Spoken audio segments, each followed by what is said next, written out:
Wala pa man ang mga epekto ng bagyo at LPA na merwisyo naman ng localized thunderstorm at habagat sa ilang lugar sa Luzon at Mindanao.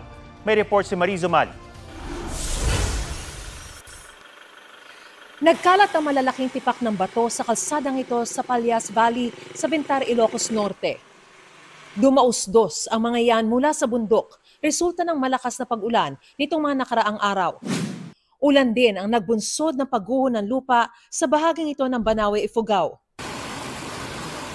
Dahil sa walang tigil na pag-ulan, itinaas na ng OCD Cordillera ang blue alert status sa rehiyon.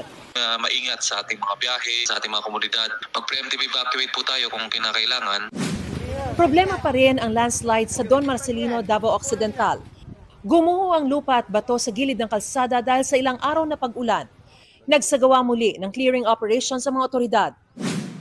Umapaw naman ang spillway sa San Antonio, Quezon. Sa Lipas City, Batangas, binaha ang ilang pangunahing kalsada kasunod ng malakas na ulan. Ayon sa Pag-asa, localized thunderstorm at habagat ang nagpapaulan sa ilang lugar sa Luzon at Mindanao. Mariz Umali nagbabalita para sa GMA Integrated News. Huwag magpahuli sa mga balitang dapat niyong malaman. Mag-subscribe na sa GMA Integrated News sa YouTube.